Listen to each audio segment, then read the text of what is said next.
Welcome back, students. In the last lecture, we covered the physical origins of the chemical shift in NMR spectroscopy. Now we're going to take a look at the other characteristic feature of NMR, which is multiplet peak splitting.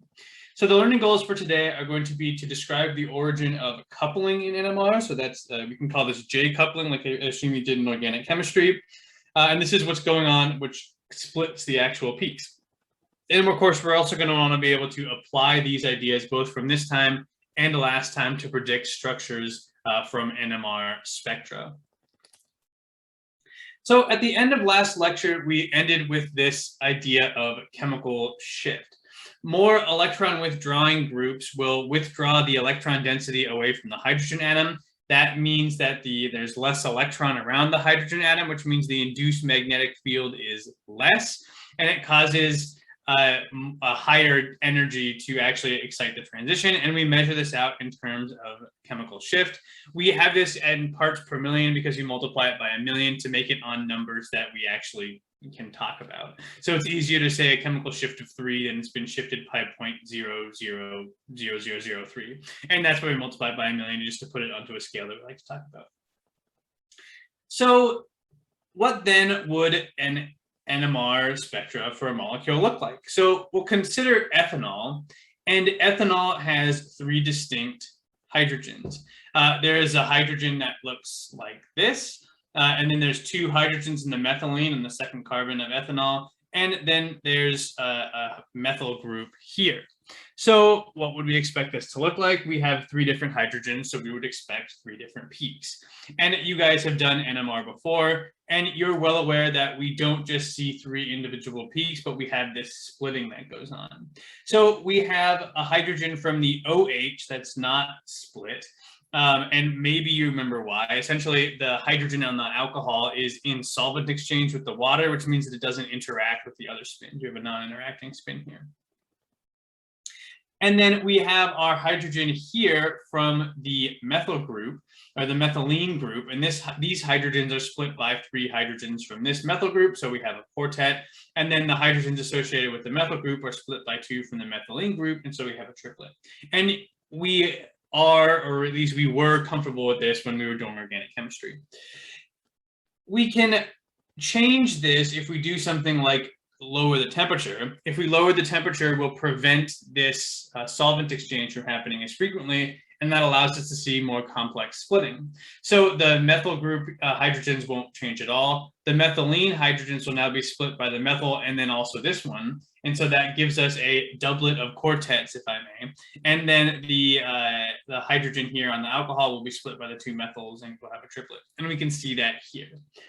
But what we want to do in this lecture is determine why these things happen. So why do we see splitting? And I'm sure you've used the words, or maybe you've talked about this in more detail than I give you credit for in organic chemistry, but we're going to think about this in terms of the coupling between one hydrogen and another. And we're going to do this, of course, by solving the Schrodinger equation. So we'll start by solving the Schrodinger equation for the energy of non-interacting spins. So this is going to be the case of something like the hydrogen here with the methylene hydrogens. And so these methylene hydrogens are, of course, split by these over here, but they don't interact with each other. So in this high temperature limit, we just see a singlet peak for this hydrogen, and we don't see any splitting here because they're not interacting. So this does, of course, happen for hydrogens that don't interact in molecules. And then after we figure out how to describe them for non-interacting molecules, we're going to apply interacting spins here. So what we have to do is solve the Schrodinger equation. And the total energy operator here for the nuclear spins is going to be equal to this. So we have negative gamma. Remember, gamma is simply the magnetogyric ratio that's specific for the nuclei. B naught is our applied magnetic field, and then that applied magnetic field is reduced based on the shielding. So our actual magnetic field is B naught times 1 minus sigma, and we have 2 different electrons, 2 different protons, or 2 different electron densities around them. And so we have a sigma 1 and we have a sigma 2 for atom 1 and atom 2. Recall that our I here is our angular momentum operator for the spins of the nuclei. And so we have one of those for nucleus 1 and nucleus 2. What are the possible wave functions that will go into the Schrodinger equation? For 2 non-interacting nuclei, we have simply 4 wave functions. We have the following. We have nucleus 1 spin up, nucleus 2 spin up, nucleus 1 spin down, nucleus 2 spin up, nucleus 1 spin up, nucleus 2 spin down, and nucleus 1 spin down, nucleus 2 spin down. So we have 4 possible wave functions, which will give us 4 different energy levels. I'll go ahead and do an example here of plugging these in to solve for the energy level of energy level 1, and then we'll just assume the rest of them. So here we are, we have our total energy operator for the nuclear spins operating on our wave function 1. Remember, our wave function 1 is simply alpha 1, alpha 2, where both nuclei are spin up. And so we plug in alpha 1, alpha 2 into here, and we're trying to get out some constant multiplied by our wave function. How do our angular momentum operators operate on these wave functions? Well, let's go ahead and see. So IZ1 is trying to find the z component of the angular momentum. And if we're operating on alpha 1, alpha 2, we're trying to find the z component of the angular momentum of hydrogen 1. And so hydrogen 2 doesn't interact with that at all. So this is simply, we can factor out our alpha 2 here, which gives us IZ1 operating only on alpha 1. And since this is a spin operator, so we get the quantum number, which is 1/2 times h bar. So this equals h bar over 2 times alpha 1, alpha 2. And the same thing is true of IZ2 as well. So plugging these into the equation, we find that the energy of state 1 times the wave function of state 1, which remember is alpha 1, alpha 2, is equal to negative gamma b naught 1 minus sigma 1. Here, our operator here gives us h bar over 2, alpha 1, alpha 2. And then the second term will give us minus gamma b naught 1 minus sigma 2 times h bar over 2, alpha 1, alpha 2. In this case, we have an alpha 1 and alpha 2 in every term here, so we can cancel it out. And that just gives us the energy level. So here then our energy 1 is equal to negative gamma b naught 1 minus sigma 1 h bar over 2 minus gamma b naught 1 minus sigma 2 h bar over 2. So we can factor out a gamma b naught h bar over 2 and end up with negative gamma b naught h bar over 2. And then what we're left with is 1 minus sigma 1 plus 1 minus sigma 2. So this will give us negative gamma b naught h bar over 2 times 2 minus sigma 1 plus sigma 2. And then we'll divide this by 2 to get rid of that, and we'll get negative gamma b naught h bar times 1 minus sigma 1 plus sigma 2 over 2. And this is the equation that we would find in the book. So from the board, we see that E1 is equal to negative h bar times gamma times b naught, and then times this term of 1 minus the sum of the shielding over 2. And we can go through the exact same process to get the energy levels for energy 2, 3, and 4. And that will give us the following. We'll have these different energy levels, and we can plot what they would look like on an energy diagram. And then, of course, we have to apply our selection rules. For NMR, the selection rule is that we can only change one nuclear spin at a time. So if a molecule is in this state where we have spin up, we can go to spin down, spin up, or spin up, spin down. And why these are different and not the same is because we have different levels of shielding. So we assumed here that sigma 1 was greater than sigma 2. Of course, it could be backwards, but we have this general thing as long as we don't have the exact same shielding. And then if we start here at spin down, spin up, we can transition only to spin down, spin down. We can't go this other way because we're absorbing light. It would take an emission of light to go back down there. And then if we are here at spin up, spin down, we can go to spin down, spin down. We can go up like this. So what do we have here? Well, what we have is simply 4 different transitions. And if we were to carefully measure these, take the difference between them, what we would find is that they are doubly degenerate. we have a V12, so this transition here is equal to V34, and V13 is equal to V24. So what would this look like if we were to do an H1 NMR of this molecule, and this is the only thing that we had going on? We would see two singlet peaks. In other words, our spins are not interacting. We don't see any multiplet splitting. Now, what if our spins are interacting? Now it's different. So if our spins are interacting, we have to add this term over here into our total energy operator. In this case, this term, here we have this J constant, that's the coupling constant, which is why you would have called this J coupling in organic chemistry. The H over H bar squared converts this into having the right units, to having units of energy, or units of per second, I think.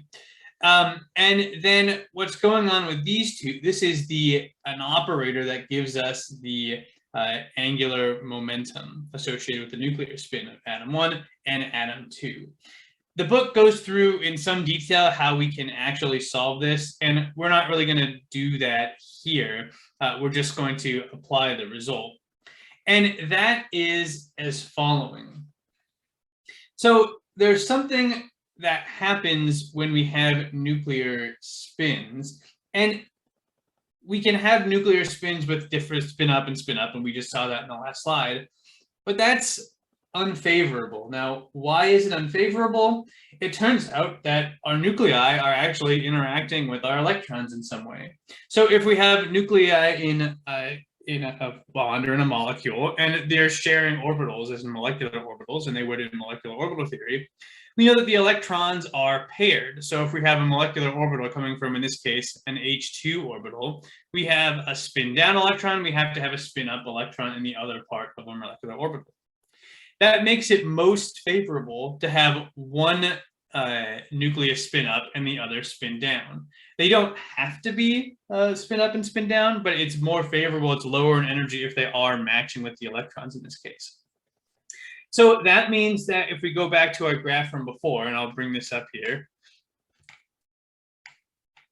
So if we go back to our graph from before, the energies that have the spins paired, so this one down here and this one up here, actually get shifted up. They are less favorable, they're higher in energy, whereas these ones where the spins are paired are shifted down. They are more favorable, they are lower in energy.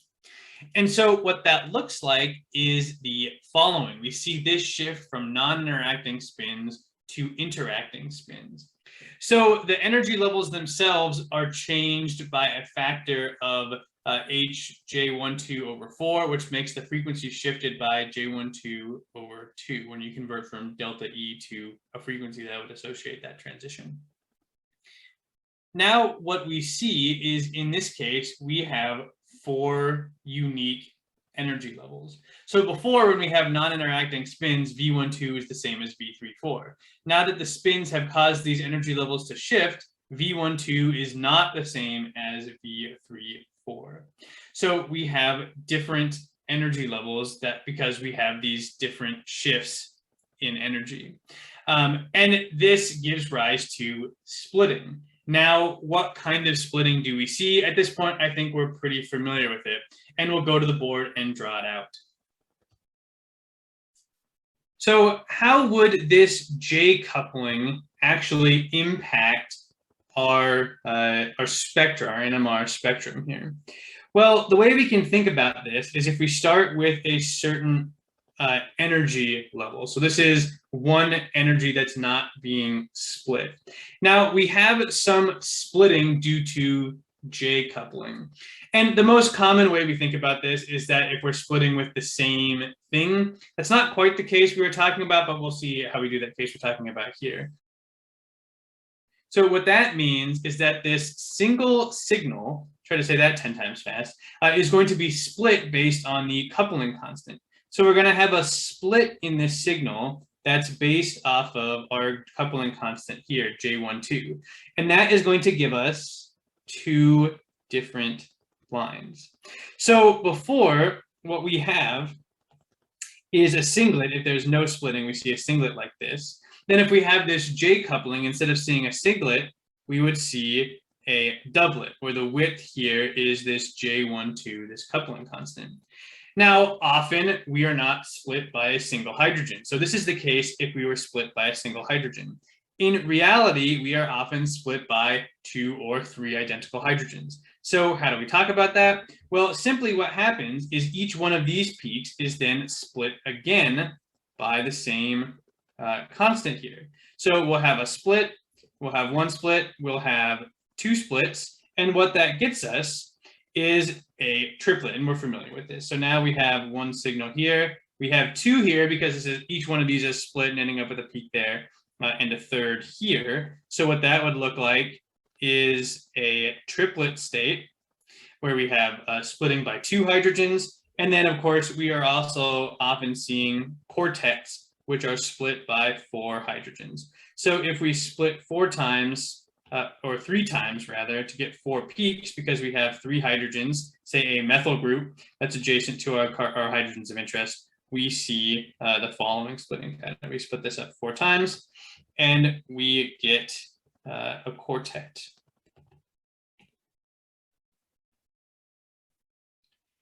And the quartet has the following kind of height pattern here.